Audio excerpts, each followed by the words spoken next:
HIV atau AIDS masih menjadi salah satu isu kesehatan dan sosial yang paling kompleks di Indonesia.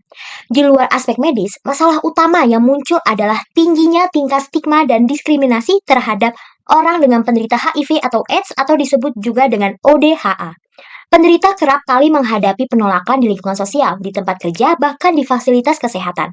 Dalam banyak kasus, penderita ODHA tidak berani memeriksakan diri karena takut identitasnya terbuka dan menerima perlakuan tidak adil. Kondisi ini memperburuk penyebaran penyakit karena kurangnya kesadaran dan akses pengobatan. Stigma sosial terhadap penderita HIV atau AIDS ini berakar pada pandangan moral masyarakat yang mengaitkan penyakit ini dengan perilaku abmoral seperti seks bebas atau penggunaan narkoba. Padahal penderita HIV ini dapat menular melalui berbagai cara, termasuk transfusi darah, karena jarum suntik, atau penularan dari ibu ke anak selama kehamilan.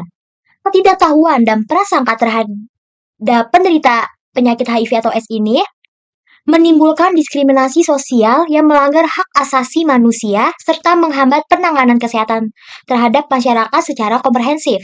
Akibatnya, penderita ODHA tidak hanya menderita secara fisik, tetapi juga secara psikologis dan sosial.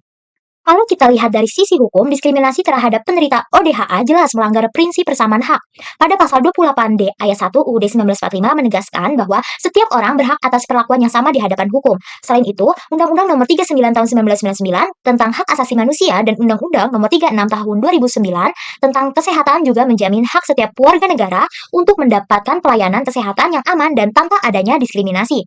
Sayangnya, dalam praktiknya itu, aturan ini belum berjalan maksimal. Masih ada tenaga medis yang menolak pasien penderita ODHA atau masyarakat yang menjauhi mereka karena ketidaktahuan. Ini menunjukkan bahwa hukum belum sepenuhnya diinternalisasikan dalam perilaku sosial kita.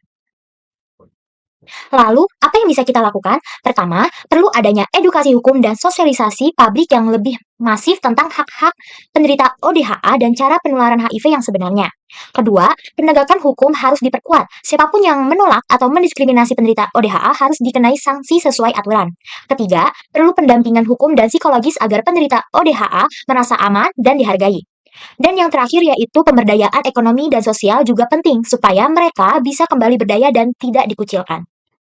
Jadi, diskriminasi terhadap penderita HIV atau AIDS bukan hanya masalah sosial, tapi juga tantangan bagi penegak hukum kita. Dengan memahami hak-hak penderita ODHA dan menghormati martabat mereka, kita bukan cuma menegakkan hukum, tapi juga nilai kemanusiaan yang adil dan beradab. Terima kasih sudah menonton, salam sehat, dan mari bersama hapus stigma terhadap penderita HIV atau AIDS.